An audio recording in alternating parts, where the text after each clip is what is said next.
Last month we had spring break. And for us that doesn't mean that we go anywhere fancy. We don't go to the beach, we don't go to Hawaii. We usually just disappear into the living room, don't we? The kids will disappear into the basement for a few days, and it's that rare time where things kind of back off. The mornings are easier. The evenings aren't stacked with things on top of each other. We're not constantly watching the clock trying to figure out, hey, when do we have to leave to get to the next thing? And you end up talking more. You end up sitting just a little bit longer, and you feel like you just have some room to breathe. But after that spring break week, that next Monday shows up. And man, oh man, everything gets turned on just at one time. And if you're anything like us, during spring break, the kids, they're like these peaceful forest creatures. We don't always see them.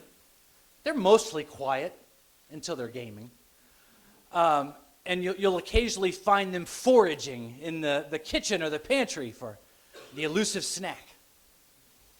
But Monday morning hits, and man, oh man, they turn back into these tiny little chaos agents that have somehow forgotten where their clothes are, where the shoes are, where their Chromebooks are. They've also forgotten that getting up for breakfast and getting out the door on time has been a thing literally their entire life. So school was back, work was back, practices were back, games were back on, the appointments were back on, and everything that had just paused dropped right back into place, like it was just sitting there waiting for you the whole time. And for us, that first week back after spring break, my wife will attest, it was exactly that. It was full from the beginning until the end.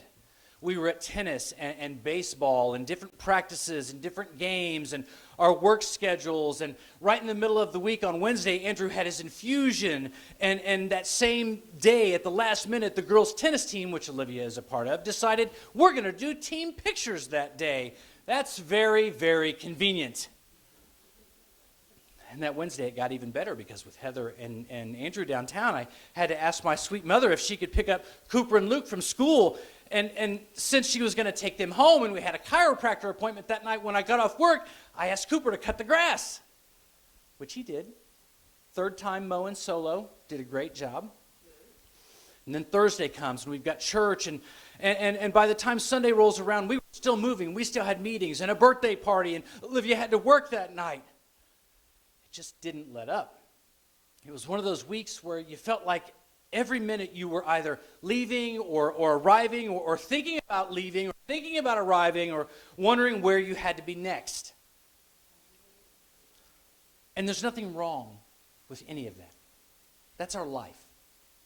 That's what it looks like to have a big family, to be involved in things and actually show up for things. And what caught my attention wasn't really the schedule that week. It was realizing that somewhere in the middle of all of that, I hadn't really stopped to check where I was spiritually. I hadn't really stopped and taken my spiritual pulse, Sister Patty. I was doing everything I was supposed to do as a husband and a dad. I was keeping things moving. I was making sure everybody got where they needed to be. But at the same time, I hadn't slowed down long enough to take an honest look at my walk with God during that busy time. Now, the only reason that even came into my mind is because of something that I do during the week.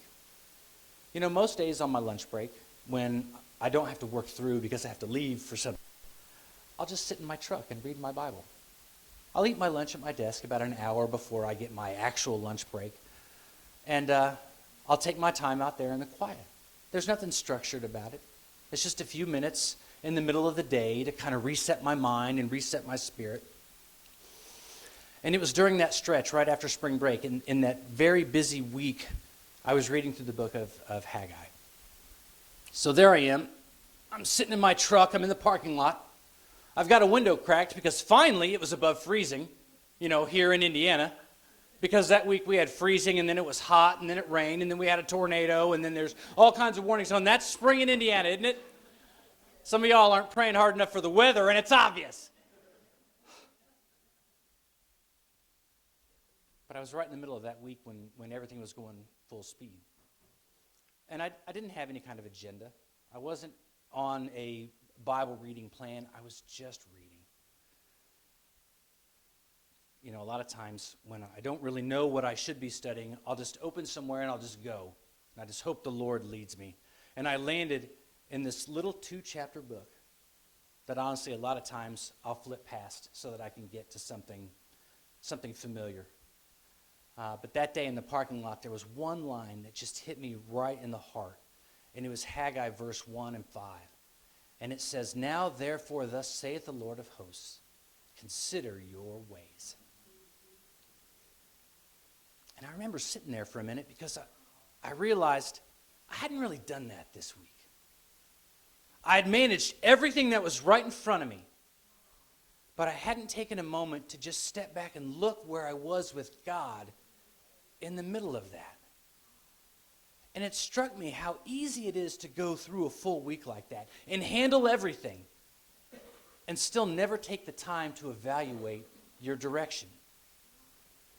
Now, in that verse, God is speaking to people who are living their lives, they're working, they're building what needs to be done, and he stops them with that simple instruction to just take an honest look at what their life is actually reflecting. So that's what we're going to do this morning. I'm just going to talk about this for a few minutes, look at what it means to consider our ways, especially in seasons where life is moving fast and where everything we're doing feels justified. So when I read that line, I knew where it was hitting me on a personal level because I knew what I was going through and I felt like God was calling me there. But I wanted to make sure that I understood what was happening in the passage because I don't want to just pull one line out and make it say something that it was never meant to say. We want to consider the context before the content. So the book of Haggai takes place at a very specific moment in Israel's history. The people of God, they've been held in captivity in Babylon for 70 years. Now they're back home in Jerusalem. It's a fresh start. They have this opportunity to rebuild what was lost. And one of the first things they begin working on is the temple. Now the temple was not just a building. It represented the presence of God among his people. It was the center of their worship, their identity, and of their relationship with him. So they come back. They start the work. They're laying the foundations. And for a moment, it looks like everything is moving in the right direction. But then life happens. You know, they face some opposition. They start to face some pressure from the outside. They're facing discouragement from the inside. Time starts to pass, and little by little, the work on the temple slows down, and it eventually stops. But their lives don't stop. You see, they keep building, just not the temple. They start focusing on their own homes, their own fields, their own routines. And over time, they get real comfortable. And what started as a delay turns into their new normal. So that's the setting when God is speaking through Haggai. Now in Haggai 1 and 4, before the verse we just read, God asks a very simple question. He says, "Is it time for you, O yea, to dwell in your sealed houses, and this house lie waste?" Now that word sealed, it means finished or covered or comfortable. So in other words, their houses were taken care of. Their lives were functioning. They had made sure that their world was in order. But at the same time, the house of God was sitting there unfinished. So in verse 5, when God says, "Consider your ways," you see, he's not reacting to rebellion. He's just calling attention to priority. And he goes on to explain what he means in very practical terms. He tells them that, hey, you're working hard, but you're not seeing what you expect. You're planting, but you're not bringing in what you thought you would. You're eating, but you're not satisfied. You're earning wages, but it feels like they disappear as soon as you get it. You see, everything is moving for them, but something is not landing in the way that it should. And God connects that directly to the fact that his house has been neglected while everything else has been maintained. So the instruction to consider your ways, it's not just a general statement. It is a call to stop, evaluate where their life is and what it's reflecting. It's a moment where God is asking them to line up their activity with their priority and see if those two things match. And that's what made it hit so close for me when I was sitting in my truck that day. Because the situation may be different, but the principle is exactly the same.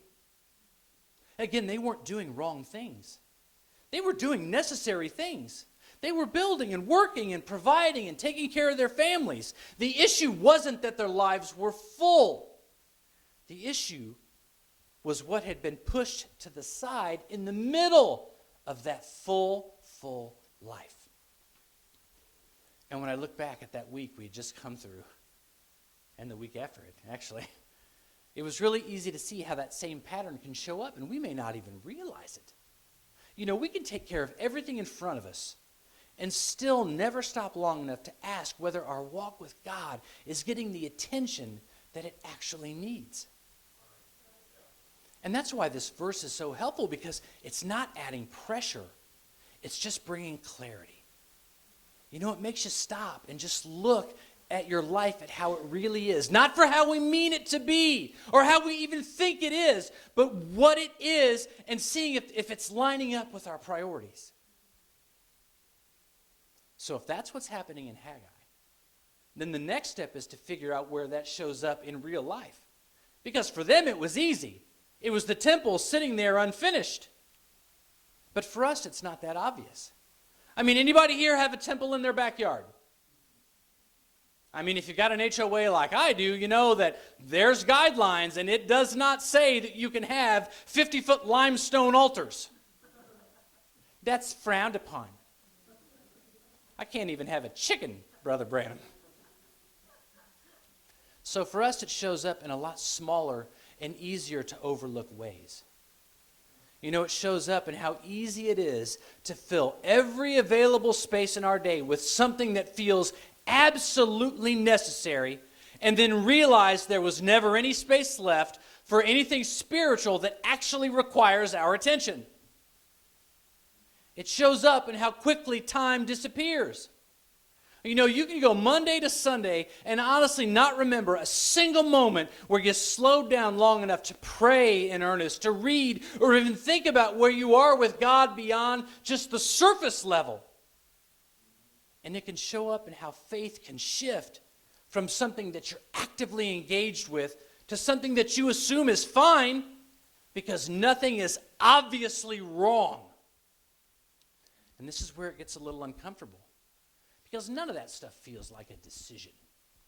You know, nobody's waking up and saying, man, I got a lot to do this week. I got to do tennis and work. I'm going to have to push you to the side this week. Nobody does that. What actually happens is that everything else starts to feel so immediate, and the things that matter spiritually, well, they start to feel like they can wait. And most of the time, that's what we push to the side. You know, we wait until the end of the day when we're already so tired. We try to wait until things slow down, which they don't. They wait until we feel like we can give them the proper attention, which ends up meaning that they get very little attention at all. And over time, that pattern just becomes normal. It just becomes how life is. And that's what makes this so easy to miss, because there's not that clear moment where something breaks. You know, it's not a big, obvious, written in the sky kind of happening. There's no obvious line that we cross. There's just this slow shift in what gets our attention first and what gets whatever is left. And then when you connect that back to Haggai, that's exactly what happened there. You know, the temple wasn't rejected. It was just delayed long enough that it stopped being the priority. And this is why that matters in a week like the ones we've been living. Because nothing about the schedule was unusual. It was just full. And when life is full, what's not intentionally kept in place will just naturally slide. You know, so the real question is not whether life is busy, because it is. Your life is busy. Your life is busy. Your life is busy. And our busies all look different, but they're all busy. And there's a whole other sermon on why that's the enemy tricking you into something else. But when our lives are full like that, you know, we have to make sure that the most important things are still anchored where they belong, because everything else is going to slip and slide and shift around. So what stands out in Haggai is that God doesn't just point out the priority issue. He actually describes what their life feels like when they're living that way. In 1:6, he tells them, pull that up. Ye have sown much and bring in little. Ye eat, but ye have not enough. Ye drink, but you're not filled with drink. Ye clothe you, but there is none warm. And he that earneth wages to put into a bag full of holes. Now, if you want a translation of the last part, it's basically like, you know, we get our checks, Brother Josh, we get them on Friday. And then by Tuesday, it's completely vanished into the black hole of Amazon Prime and gas prices and trips to the store and whatever subscription services we have. Does that sound familiar to anybody else? I mean, we're putting in the effort, but the outcome isn't matching it. You know, they're doing things that should feel satisfying, but it's not landing that way. It feels like everything they're working for is slipping through their hands before they even get a chance to hold on to it.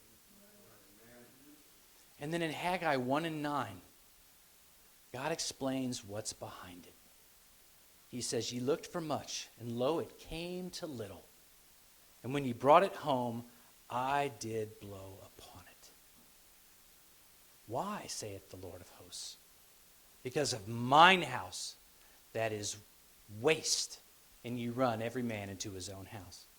You see, he's telling them that he allowed the disconnect to exist. But it wasn't to punish them. It was to get their attention and to bring them back to what had been neglected. Now, this helps make sense of something that we all run into from time to time. You know, you can come through a week where everything functioned the way it was supposed to. Your schedule holds together. All of your responsibilities were handled, and yet you still walk away feeling unsettled. And there's not really a clear reason why. Now, it's easy to assume that that feeling is just the result of being busy and being tired. And sometimes that really is all it is. But at the same time, Haggai shows that there are moments when the lack of satisfaction is connected to something that's much deeper than the pace of our life. You know, like us, they were certainly not lacking activity. They were just lacking alignment. God didn't remove that tension right away from them either. He let them feel it long enough for them to recognize that something in their priorities had shifted. And even though their lives looked productive on the surface, there was just that something that was missing. And when you look at it that way, that sense that something is off, it's not something to ignore, and it's not something that we should push through. It might be a signal that it's time to stop and take a closer look at what is really driving our week and day and what might be getting pushed to the side without even realizing it. So once you see that, the next question is what you do with it. And really the goal here is not to walk out of here feeling like you need to add 5 or 6 more things to your week. That would miss the whole point. You see, God's not telling him, hey, go be busier. He's telling them to step back, look at what they're doing, and make an adjustment so that what mattered most is put back in the place where it belongs. And that's a much smaller shift than what we sometimes make it out to be. You know, for them, the change was simply to go back, start working on the temple. And it was something that they knew they were already supposed to be doing. It had just gotten pushed down the list long enough that it stopped being a priority. And for us, it usually looks the same way. So this isn't about inventing something new. It's just about returning something to its proper place. And that's where this can get really practical. Because you don't fix this by waiting for life to slow down. Because if anything, life tends to stay full. The schedule will change shape. Things will move from here to there, but it rarely empties out. So this adjustment has to happen inside the life we already have. And it can be as simple as just deciding that your time with God, that my time with God, is not going to be whatever's left over at the end of the day when I'm already worn out. You know, for me, it's a parking lot and a cracked window and 15 minutes that nobody else is asking for. And I tell you, it doesn't look impressive, that's for sure. I don't have some Instagram-worthy cup of hot coffee, mocha, chai, latte, whatever, with some little heart in the top. I don't have a My Thoughts journal laying on the side with a fancy gold pen. I don't even have my good Bible with tabs and notes and stuff full of things. It's just me and God in a truck. And I can honestly tell you that those 15 minutes have shaped more weeks for me than I can count. And it might look different for you. You know, it might be that drive between school and practice, maybe putting the phone down and talking to God out loud in your car. Maybe it's the first 10 minutes of your day before everybody else wakes up and life turns into that circus. The point is not the method. The point is that it becomes intentional again. Because if it is not intentional, it will always get pushed behind whatever feels more immediate in those moments. And that's really what Haggai's calling them back to. He's not asking for perfection. He's just calling for priority. And Jesus said it the same way in Matthew 6:33. And I know that we've heard this verse 1,000 times. But seek ye first the kingdom of God and his righteousness, and all these things shall be added unto you. Now, not second, not whatever's left over, but first. And you know, the Bible has a way of saying the same thing 2, 3, 4, 5 times when it really means it. And when they made that adjustment, everything else just began to fall back into place. And not because their schedule had disappeared, but because what mattered most was no longer sitting at the bottom or sitting on the outside. And that's where I want this to land for us. You don't have to overhaul your whole life to respond to this. You just have to be honest about where things are for you right now. And so I want to illustrate for you what that actually looked like for me in my life. Because once you see it, once God reveals it, once you know, you are going to have moments where you have to decide what belongs and what doesn't. So for me, recently, I had the kids' school. My kids attend Greenwood Christian Academy. And they had approached me about applying for a position on their board of directors. Now, this is not a small thing. These are people who oversee the head of school. They help to set and manage the budgets. They make sure that the decisions that affect the direction of the school are happening, that there's spiritual accountability, that they're living what they claim that they're pouring into these kids. It is a real responsibility. And honestly, the flesh part of me was very flattered. I mean, this was kind of a big thing. I was walking around a little puppy, Sister Matthews. And on paper, you know, the board of directors position, it looked easy. When I was on the phone talking to the current head, he said, hey, it's just a couple of meetings a month.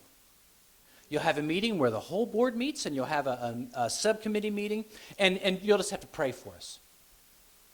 Well, that's not bad. But at almost 51 years old, I can tell you that just a couple of things is a crock and a trap and a lie and some really famous last words. Because the real weight isn't the hour that you spend in the chair. It's the mental space that it rents out in your head when you're trying to sleep.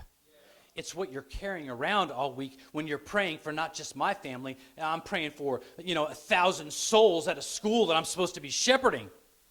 It's not just something that I would attend on a Tuesday. It is a real weight. So I did what I was supposed to do. First, I prayed about it. Then I talked to my wife about it. And then I sat down with my pastor, and we talked it through. And I feel like we had a really good conversation. He listened like he always does. He asked some questions I wasn't totally prepared for. He shared with me what he was seeing, which didn't hurt, but it was different from what I was seeing. And I can tell you we were not in alignment on where we thought we were on this decision. But he didn't make the decision for me. He didn't stand up and say, you will do this. Honestly, he told me, if you feel like God's calling you to do this, I will back you. But you had better pray on it. And we will pray on it, and we will make sure that God settles it. And I'm grateful for that leadership, Pastor. Leadership that just didn't tell me what to do or hand me an answer. Leadership that pointed me back to God and then trusted God to speak for himself. So that's what I did. And I tell you, it was the very next Sunday, the very next altar call, I had a moment where God brought something back to my mind in a way that was really, really clear. And that thought that came to me was this. He said, he impressed, I don't hear the audible voice of God. I pray that I would, but this is the impression that I got. He said, I allowed that season with the Booster Club, which we were heading, to come to an end for a reason. Because of what it was taking from you, from what it was taking from your wife, from what it was taking from your family. Why would you turn around and add something back into your life that was going to pull you in the same direction? And that hit me like a thunderbolt. But it wasn't harsh. I didn't feel like God was angry. He wasn't yelling at me. He wasn't condemning me. But it was clear. And as soon as it settled in, I knew that the decision was already made. We got back from that altar call, and I whispered to my wife what I felt God had impressed upon me. And I asked if she was in agreement with me because it affects her just as much as it affects me. And she agreed. And there was a peace that overcame me right away. And I told the pastor after that service. And I can honestly say the relief I felt in that moment was so real. Not because it was the easy answer, because I still had to face these people. They're our friends. I see them all the time. But because it was the right thing to do. And nothing else about my life changed after that. God didn't suddenly clear my calendar. My schedule is still full. Things are still moving. But I know in that one area, I know that I chose what God wanted for me instead of what I might have wanted for the sake of responsibility or involvement or just the idea of doing something important. And that's really what it comes down to. In James 4:17 it says this, therefore to him that knoweth to do good and doeth it not, to him it is sin. Now that's not about piling on. That's just God being honest. Once he shows you something, you can't unsee it. You can't put it all back. You can't go back to not knowing. So what you do next, that's on you. And that's where I was standing. And if any of this has landed today, then maybe that's where you're standing right now too. Consider your ways as not just about noticing that something's off. It's about being willing to respond when God shows you that there is something that needs to be adjusted. And sometimes that adjustment is adding something back in. But sometimes, and the harder times, it's about letting something go. And for me, it was a board position that I had been actively campaigning for a year ago. You know, one that looked good on paper. One that would have been important, made me feel like a big man. But God made it clear, so I let it go. Because you see, I don't need to be a big man to anybody at Greenwood Christian Academy. I need to be a good husband to my wife. I need to be a good father to my sweet children. I need to be a good son to my mother. But first and foremost, above anything else, I need to be a good and faithful servant to the Lord Jesus Christ. And if I can just do that, then all of these other things that I desire to be will come to be. And when you can get there, there is a clarity and a peace that comes from that you will not get any other way. So that's what I experienced in that decision. And that's what Haggai is pointing us toward today. Now, this is going to be harder than I thought. But would you all stand with me for a minute? And I promise I won't keep you long because, you know, my 900-year-old back got Methuselah's back this morning. Because I can do it through the power of the Lord, sister. So I'll tell you, church, life's not going to slow down for you. It's not going to slow down for me. It's not going to slow down for anyone. If anything, it's probably going to keep filling up. Schedules will change, seasons will shift, but there's always going to be something that is asking for your time and for your attention. So this really comes down to one thing. Are the right things still in the right place? Not how we mean for them to be, but how they actually are. Because life's not going to hand you a better time to slow down and take an honest look at that than right now. So if any of that connects with you, or if you feel like your schedule has gotten ahead of you just a little bit, let's take a moment. Right here, right now. Nothing drawn out. Nothing complicated. Just lift your hands for a second and ask God to help you see clearly what needs to stay, what needs to move, and what needs to come back into place. So let's pray that right now, Lord.